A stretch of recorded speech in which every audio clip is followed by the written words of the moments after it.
Welcome to Behind the Book.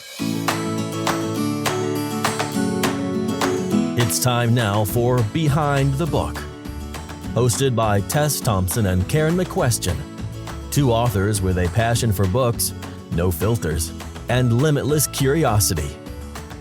Join them now to find out the real story behind your favorite books and authors. And now, Behind the Book. Here we are on another episode of Behind the Book. I'm here with my co-host Karen. We're newly arrived back to our original homes from spending the week in Florida for an authors conference, and we got to spend time together in person. For those of you who don't know, we've mentioned it before, but she's in Wisconsin and I'm in Washington State. So we actually sound like we're in the same room, but we're really not. Anyway, Karen, how are you? Are you rested yet from the trip? I am not rested. I actually was gone for 10 days, even though the conference was just 5, because my son lives in Florida. So Greg and I went down and made it into a combined trip. And what I realized about you, Tess Thompson, is that you are way more social than I am. The things that energize you deplete me. So I'd have a whole day of talking to people, and I was having a good time. But I would be like, I need to go to my hotel room for a little while. I need some time to decompress. Yeah, well, I may seem like I'm always up and all that, but I do collapse when I get back to the room. And one night I did go back, and my husband was with me, as Greg was with you, and Cliff was with me. And he had said, "Oh, I'll come down if you want," after we'd kind of done all of our business stuff. And I was like, "Nope, I'm done. I'm coming back up." And I just like thrust off my shoes and collapsed onto the couch. We should probably tell our listeners what exactly this conference is all about. It's on St. Pete's Beach in Florida, which beautiful sandy white beach, gorgeous. And they have a conference area that's lined with rooms at various times. There are different workshops on different topics. But there's also plenty of time for socializing. They have lunches, they have discussion groups in the evening. They call them round tables. So it's sort of the best of both worlds, getting to meet and talk to other authors while still learning a lot. There was something on Facebook ads and one on trademark and copyright, which I went to, but you did not, which was really fun because we went to different workshops and then we'd kind of compare notes. And I just found it like every time I got in the elevator, I would look at someone's name tag and it was like I knew all of them. I mean, there were like 200 people there and I'd be like, I've seen that name or I've read her books. So that part was really a thrill for me. That's one thing that's really exciting about NINC. You have to have sold a certain number of copies in order to be a member. So some conferences really cater more to the new writer, which is great. I mean, we all want those too, but this one is geared toward more seasoned authors. And so I always feel like I learn a lot from my peers, as much from them just chatting at lunch or whatever, as I do during the workshops. And this year was definitely that was true. And authors are great about exchanging information. If, I've picked up tips and, in talking to you, I loved your book covers and you shared the name of your cover designer and people talk about different promotional things that they do. And you at a certain conference met a group of authors and you did a group project. Remember? Yeah, that was 2 years ago at NINC, as a matter of fact. And I had this gathering in my room for other romance authors and party in Tess's room. Yeah, again, I guess that's my jam. And 5 of us just were sitting around. I think we maybe went to dinner or something, and we started talking about wouldn't it be fun to do a connected series, and that ended up to be our Soul Sisters of Cedar Mountain Lodge. And we actually have sequels to those books that came out last year coming out in next month. So yeah, it's just, you never know who you can meet. And it's just really fun and also to meet authors that you admire and just say hello or introduce yourself. And they're like, I have no idea who you are. They know who you are. You're Tess, who has the party in her room. But we've met some wonderful authors that we're going to have on the podcast. So we're excited about that. Yes, absolutely. When I would go down in the lobby before the presentations, I'm not good at mingling. So very often I would just be hanging out by myself. And there was these two women that were good friends that I'd talked to over the course of a couple of days. And the one woman said, "Every time we see you, you're all by yourself." And I said, "Well, I like people. I just don't need people." And then I realized how antisocial that sounded. So I started backpedaling and going, no, it's not that I don't want to say that I dislike you. And they're like, "No, we get it. It's all right." Yeah, I think most authors are, I would say probably 80% of us are introverted. I'm kind of unusual in that I'm more of a social type of person. Although as the years continue on here, I'm getting less social, and especially since the pandemic. I was telling somebody, maybe it was you, the less you go out, the less you want to. Yeah, I could see agoraphobia in my future if I didn't force myself to do things. And that is not to make light of someone with agoraphobia, because I did have a family member that had it, and it's Mhm. very debilitating and awful. But I could see where you could want to curl up and just stay cozy at home. Yeah, especially because the world is scary. It sure is. Anyway, well, we had a great guest on today, Heather Weber, and she writes a magical realism, and then she has a series of witch mysteries as Heather, help me out. Blake. Heather Blake, that's right. What And would so you do anyway, without me, Tess? I don't know. I really don't. But yeah, she was really interesting and had some good insights for writers just starting out. And she just is obviously such a sweetheart, and I want her to live next door. Well, I loved that she said her favorite part is research, and she could just do it all the time, because that is my least favorite part. And I know I heard an interview with Tracy Chevalier once, who wrote Girl with the Pearl Earring. And she said if she could only do the research and have someone else write the books, she said something to that effect, that is her absolute Interesting. favorite as well. So I'm like, oh, Yeah. we're all different. That's intriguing. Yeah, that's very interesting to me. I thought that too.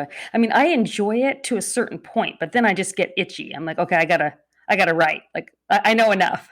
Well, and I do even something that's I would not advise to do is that sometimes I write the book, and then later I'm like, I really should probably talk to someone in this profession and find out if that's how they actually would go about doing that.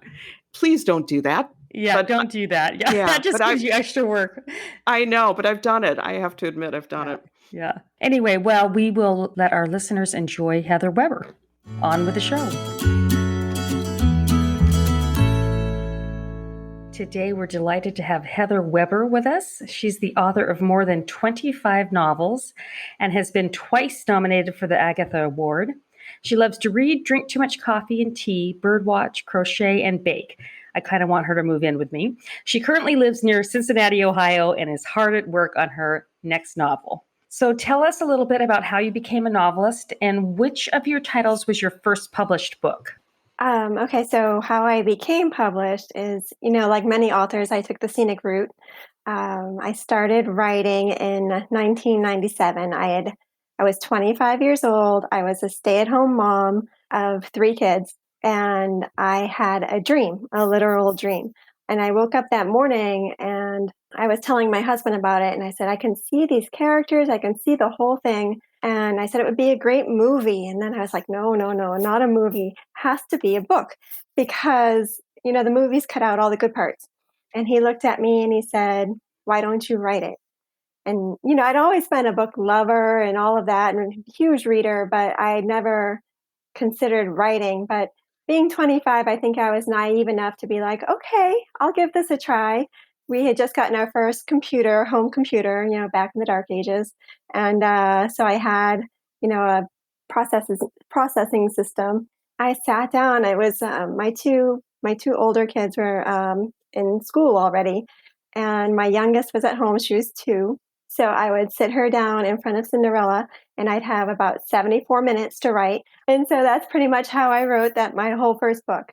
And I finished it, and it was this like sweeping family saga. It was actually my first magical realism, although I didn't realize it at the time. And this was back in the day when you could still query big houses without an agent. Not a ton of the houses, but some of them. And so I sent off a query letter to HarperCollins. I got a letter back, and this is all snail mail, so I'm checking the mailbox every day. And I got a letter back from an editor who said, "Yeah, send me the first 3 chapters." And I'm like, "Woohoo! I'm going to have this book published by Christmas." And I was just I had no idea what I was doing. So I sent her what she requested, and the rejection letter came very quickly. And I cried and cried and cried. I know it's just so early on that you haven't developed that thick skin yet. So I started querying agents after that, and then I got more rejections. And it's my husband, he's finally like, "Heather, you have to stop crying every time you get a rejection because, it's a business. It's not personal." And I think that's a really hard lesson for writers to learn, especially in the beginning stages of writing, that it's really not personal. It's a business. From there, I kind of backtracked. I just learned absolutely everything I could about writing. I started writing short stories because I'm a firm believer that if you can write a short story, you can write just about anything because how much you have to cram into one. And then I wrote several other books and they went nowhere. And then in Cincinnati here, we're right on the Ohio River, and we have, or they used to have, I'm not even sure if they still have it, a steamboat festival. And one had come to town, and I was just entranced by these steamboats. And I'm like, okay, so maybe I should write a story about steamboats. So I called it My Three Sisters in a Steamboat Trilogy. Let me backtrack a little bit, though. So when I was 25 and I got that first rejection, I gave myself 5 years. I said, I'm going to give myself 5 years to write. And if I don't get published by my 30th birthday, which is when my daughter was going to go into first grade, so full-time school, then I would go to nursing school and just give it up. So by the time I wrote the steamboat books, we're talking, I'm a good 4 years in at this point to that deadline. And they came to town and I was just enchanted. I loved them. So I wrote Three Sisters in a Steamboat Trilogy. And the first one, I called it Her Heart Surrender, but the publisher ended up changing it to Surrender My Love. And I got the call that they were going to publish it 6 months before my deadline. So I cut it close. That's an amazing story. I'm really impressed that you wrote a series as your first serious foray into writing. Well, it was Three Sisters, and I was hoping just to sell the first one and get it out there, but they wanted all three. I had mentioned in the query letter that I thought it could be a trilogy, but it was a super small press. It was Avalon Books, which sold mostly to libraries as hardcover books. They eventually went under, and they sold to Amazon. So the books are still available on Kindle, but not in hardcover anymore. I was checking out your website and I noticed some of your books are published under the name Heather Blake, and then you have some under Heather Weber. Mm-hmm. What are the difference between the two types of books besides the name? Yeah. So I went from writing the steamboats to writing a cozy mystery series, the Nina Quinn Landscaping Mysteries. And probably about book 5, we found out that Avon was closing their cozy line. So I needed to come up with a new series. And then I started writing the Lucy Valentine series for Macmillan. And when I found out they weren't renewing that contract, I was kind of in the weeds. I'm like, what am I going to do now? And I had this idea for Fairy Godmothers as a mystery series, because most of my books before my standalones were mysteries. And I had the idea for Fairy Godmothers, set in Salem, and my agent was like, no, they have to be witches. So with that switch to more of a supernatural paranormal writing, they wanted a name change and also to rebrand me as a new author, even though I had been around the block a little bit at that point, which is kind of common in the writing world. Blake is a family name, so I'm happy to have it. And those books, there's 12 Heather Blake books. They're all mysteries. They all feature lovable witches. But my writing voice is very much the same in all of my books, no matter what I'm writing. Just that warmth and community kind of feeling to them. You've written in a few different genres, as you've mentioned, but you do seem to gravitate toward magical realism, which your readers have embraced in a huge way. How did you find out that this was your sweet spot? So it started with the Lucy Valentine books. The first one came out in 2010, and when I wrote it, I wrote her as the black sheep of a matchmaking family, psychic matchmaking family. And that was my first other than that very, very first book I wrote, that was my first kind of a foray into magic. She was a psychic. She had psychic abilities. And I found I really liked writing about magic. It gives you a freedom when you're writing that you don't ordinarily have in traditional fictional worlds. I had one book. I think it was The Goodbye Witch, which was one of my Heather Blake books. And I had written myself into a corner, and I didn't realize it until the galleys. And the galleys are like that last minute before you can change anything before the book goes to print. And I was like, oh no, what have I done?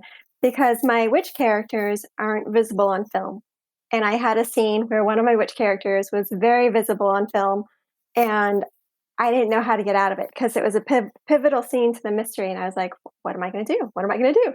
And then I had this idea like, okay, so it's kind of borrowed from, As You Wish, the Princess Bride, that maybe she's just mostly dead. And so maybe when the witches are mostly dead, that they're visible on film. And I'm like, can I do this? Can I really do that? That sounds ridiculous. But I'm like, why can't I do it? It's a magical world, so why can't I do it? And that's really the main thing I love about magical worlds, is that the possibilities are endless. And those series, psychic, witches, that's very kind of in your face magic. Like, it's very upfront, about it. There's huge origin stories. But with magical realism, my standalone novels, the magic is a lot more tame. It's a lot more everyday magic. It's maybe subtler than witches and things like that. I love it. I want to believe that there's magic out in the world, lending humanity a helping hand. I truly want to believe that. I love that. I noticed that a lot of your books are written in first person, which is something that's really difficult for me to do. So I'm always impressed when authors pull it off well, which you do. And is there a reason that you prefer that? How did you come to find that as part of your voice? Yeah, so my first three, the Steamboat books, are all third person, and every other book since is third. It's first, sorry. When I started my first cozy mystery, I tried it in third, and it wasn't working for me. I couldn't connect with the character. And the only way I found to connect with her was by going into first person, to see the scene through her eyes as I am doing this. I am, whatever. I'm solving this crime. I'm digging up bodies. And that way I found as I went on through my writing that it's really the only way I can deep dive into a character, into their traits, into what they're thinking, and how they're going to react next. So I tried in Midnight at the Blackbird Cafe.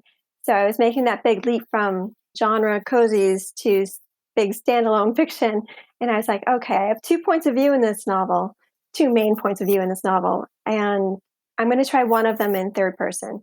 And so I did. I wrote one of the characters in first and one in third. And after 3 chapters, I was like, I'm not feeling it. So I actually sent them to my editor, and I said, tell me if you think this should be in first person before I continue writing. And she wrote back pretty fast and was like, yeah, first person. So it's just my natural writing voice. And I really admire writers who can do third so well, because I don't do it well at all. On your website's About Me page, you have a fun list called 50 Things You May Not Know About Me. Number 43 says, as a child, I bought a puppy for 50 cents. Her name was Sootie. If you're willing, we'd love to hear that story. Yeah, I was maybe 5 or 6 years old. I had just gotten my allowance, which was 50 cents. And there was a family up the street from us, and they had a dog who had puppies, and they were selling the puppies. And I don't remember if the puppies were actually 50 cents or if they were just willing to take any money at that point to get rid of the puppies. But I was like, I must have a puppy. And I don't think I even asked my parents. I don't think I did. I think I just came home with a puppy. She was so cute. She was a gray brindle. She was complete mutt. Like, I don't even know what her history was, but it was, nothing fancy. But she was gray brindle. So she was mostly gray with some black spots on her. And my mother saw her and said she looked like she had soot from like a fireplace rubbed on her fur. And so it just kind of got shortened to sooty once we got to know her. And yeah, I think she might have had some dachshund in her because she had that long snout, but she was a good dog. How old were you at the time? I think I was 5, maybe 6. Oh, wow. Yeah, and back in those days, we were allowed to free roam the neighborhood, so like, and go buy puppies, obviously. And your parents just were like, okay, Heather brought home You a know, puppy and yes, because they're big animal people. We had a cat at the time, but no dogs, and not long after we got another dog. But my parents love dogs, especially, and I mean, at one point they had four of them. So I know so this, I was impressed they kept her, but yeah, that is impressive. yeah. If someone is unfamiliar with your books, which one would you suggest they start with? This is a hard question because it depends on the reader. But if I was just to say pick one, I would do Midnight at the Blackbird Cafe because it is by far my most popular book, my most well reviewed book, and it's also the book of my heart. So I want everybody to read it, and I hope everybody does. Midnight at the Blackbird Cafe, for those who didn't catch it. That's the title. I love that title. It's very evocative. All right. So what does a writing day look like for you? Do you outline your books or are you more of an organic writer? I am half and half. So for the first 100 pages, I am just flying by the seat of my pants. I don't know what I'm doing. I'm getting to know the characters. I have notebooks for every. They're back there somewhere. Notebooks for every book I've written, where I just sit and I kind of sit with my thoughts for a while. Where I kind of jot down character names. I know the beginning, the middle, and the end, but I don't know kind of that stuff that happens in between all that. So for the first 100 pages, that's really me just trying to figure out who these characters are, what they want, how they're getting there. But by page 100, I've got that foundation laid. So then I'm like, I know where I'm going with this, definitely. So then I'll sit and I'll actually plot out chapter by chapter. I try to do, all of my books are based on a very simple formula of 30 10-page chapters. Sometimes I'm under that and sometimes I'm over that, but that's my general goal going into a book is in for my, well, so I was brought up traditionally using Courier New as a type font, but I've switched to Times New Roman. So that gives me about, trying to think of the word count, about 90,000 words. So once I know that, then I can plot those rest of those chapters. So that's about 20 chapters I can plot out and kind of figure out where I'm going with it. And I still leave wiggle room though, because I feel like some of the magic of writing are those plot points you don't realize are coming. That they're still out there just waiting to be discovered. And I love that about writing. So I try not to plot too tightly. So when you're proposing a book to your editor, do you just give them a general idea of what it's going to be about? Or do you have to write out a proposal outline, or how does that work? It kind of depends. So I've been with Forge for 4 books now, and my contract's up for renewal. So I just had to send in proposals to my editor, and they're basically one page at this point, where I just kind of list the title, alternate titles, the time of year, the setting, and then kind of what you would see on the back cover, just so that they can kind of get an idea. Because at this point, they know my writing, they know what I'm Mhm. capable of.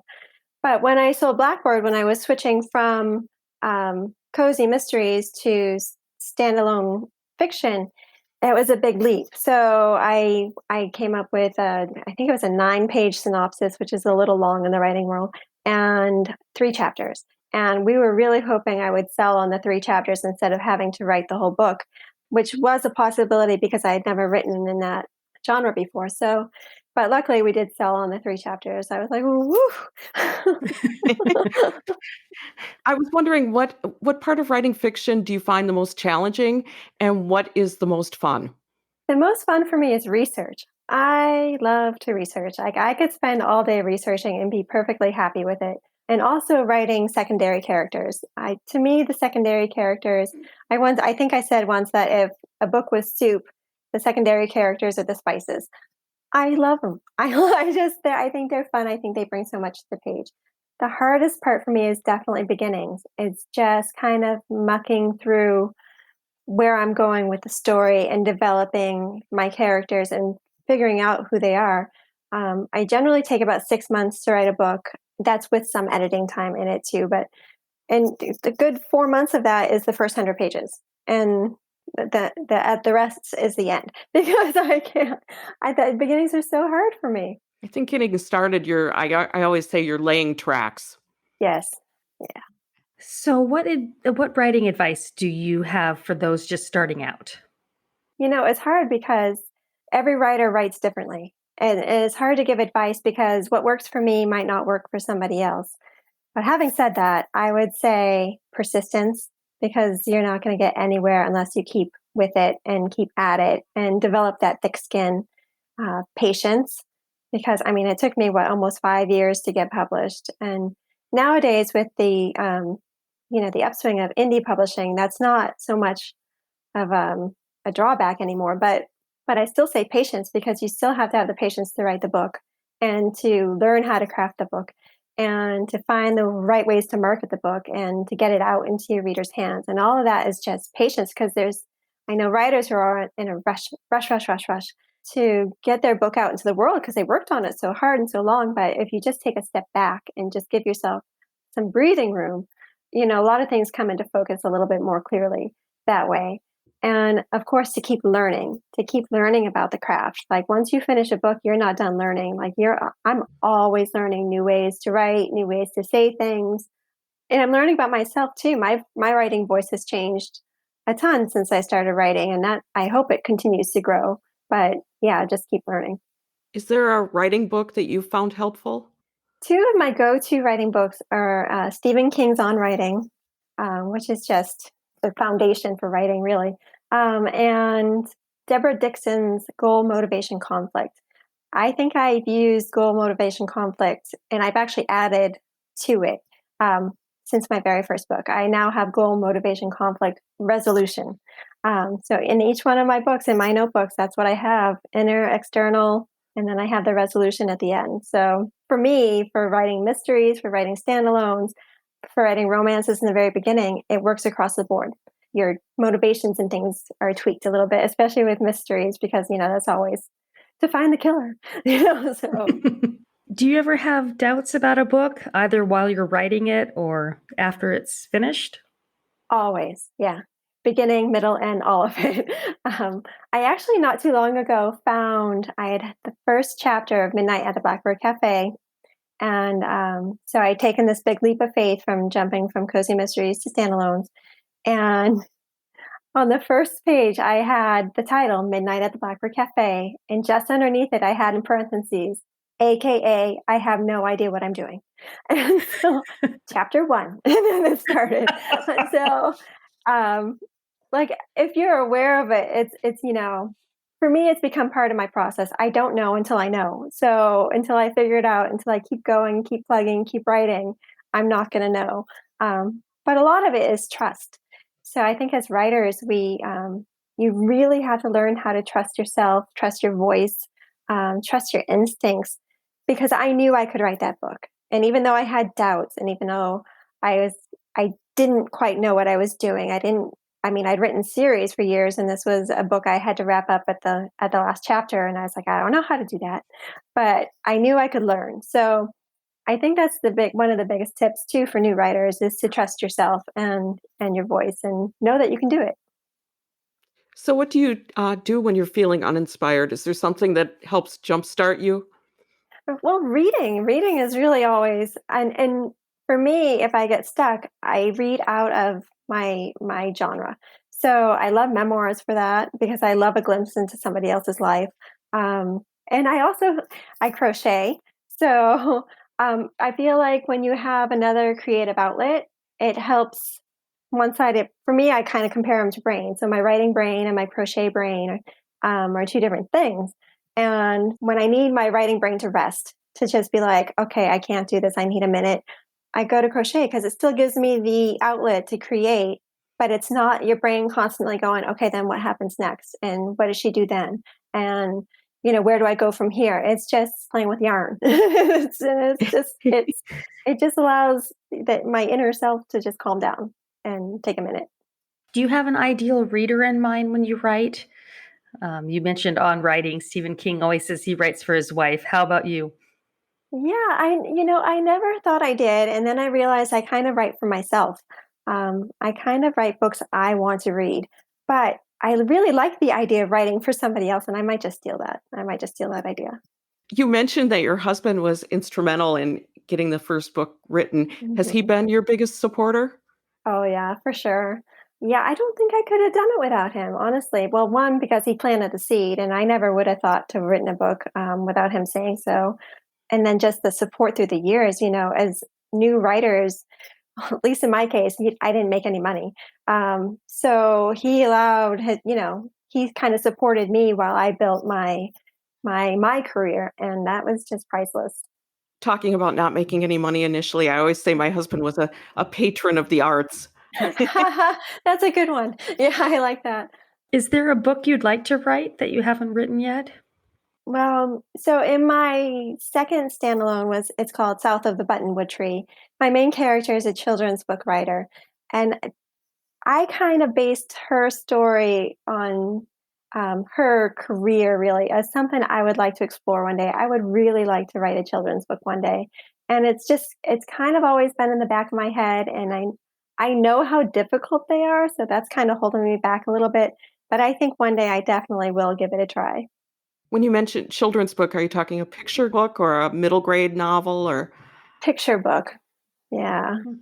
Yeah. they are I've heard that from everybody that appear to be easy, but they really are not. No, it's like 32 pages, I think, and it's very few words on those pages that you have to get an entire like moral theme. Like it has to make sense and it has to be entertaining. So but I'm up for the challenge. I think you can do it. I look forward to reading that. Thanks. Uh, what is it that you wish people knew about your job as an author? I'm not sure. I wish that people knew how hard it was. On the surface, it seems so cushy, right? You get to sit at home and write, and you can be in your jammies, and you don't have to deal with traffic and bosses, but it's there's a lot of pressure, especially after you've become, you're well into your career, because there's that pressure to have a book out every year. There's a pressure to keep coming up with new ideas and to keep it fresh and to not repeat and it's like, oh, that's hard. but but on the whole, I mean, I really can't complain. I mean, it's a great job. But still, you have to be disciplined because books don't write themselves. No, and I'm one of the worst writers for discipline. I'm a huge procrastinator, so there's a lot of planning and then a lot of panic. Um, but yes, I mean, you have to get it done, and you have deadlines, and I thrive on deadlines, so that's what feeds my procrastination. But I mean, I think every year for New Year's, I resolve to be more disciplined, to write my 1,000 words a day, and not stray for that. And the next thing I know, I'm crocheting hats. So it's like I don't know what I'm doing. It works for Uh, me though, so I'm just going to keep going with it. It's hard to argue with success, right? Yeah. so, what do you hope readers get out of your books? What is your why when it comes to your fiction? So from the very beginning, I just always hoped. That's kind of daunting to think about readers reading your books in the first place, right? I just always hoped that people found a little escape for a little while. Life is hard; it's tough, and if they can open my book and disappear into another world for a few hours or a few days and enjoy it and come out comforted or having laughed or having felt or just that it made them happy in some way, that just means everything to me. What are you working on right now? Can you tell us? Yeah, I'm just doing my final edits on In the Middle of Hickory Lane, which will be out next July. It's another standalone magical realism novel. Yeah, it's about a magical garden in the middle of Hickory Lane, where two women have to learn that growth really comes from within. As a side note, I love all your magical realism covers. Is it the same cover designer that has I has done them? actually don't know if it's the same designer, but yeah, I mean, I've been so lucky with the direction they've gone with them. You can tell at a glance, magical realism, and they've done a good job branding you. It's all we can hope for, right? That's right. Well, and covers can make or break a book. Yeah, for Y- sure. Well, now we've come to the part of our show where we ask some bonus questions. Are you up for this? I'm up for it. What is one food that will never get past your lips? I am such a picky eater that list is very long. But at the top of that list has got to be like sushi. Raw fish, no. Mm-mm. Delicacy for some, but for you, not so much, Not huh? so much. Yeah, and I have family members that love it, and I'm just like, no, thank you. So who would you want to play you in a movie? I don't know. That's hard. I think I'll go with Emma Watson just because of how much she loves books. Oh, that's a good answer. What superpower would you pick given the opportunity? Oh, that's an easy one. That's teleportation. To have the ability to do the whole bewitched thing and blink your eyes or wiggle your nose and be somewhere else would be amazing. What's your biggest guilty pleasure? Biggest gobstoppers. It's it's candy. Seriously? Yeah, especially when I'm on deadline, I can go through 3 or 4 boxes of gobstoppers a week. I love them. What is the worst job you've ever had? Oh, I haven't had many jobs, so this is kind of a hard one. But I will say, just for the smell alone, McDonald's. When I was a teenager, I worked at McDonald's, and it was almost impossible to get that smell out of your clothes, your hair, whatever, after work.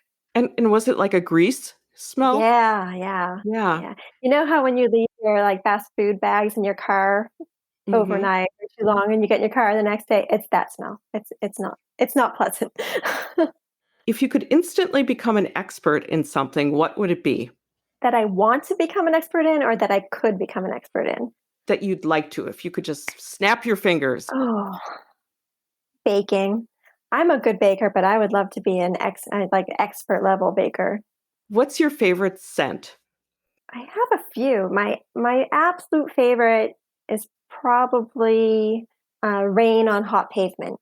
Like I love that when it's a hot day and it starts raining and it just gets that smell. I love it. New babies, vanilla, baking bread. Like there's so many. What is the most terrifying thing you've ever done? I'm going to say having kids. Being a parent is kind of terrifying.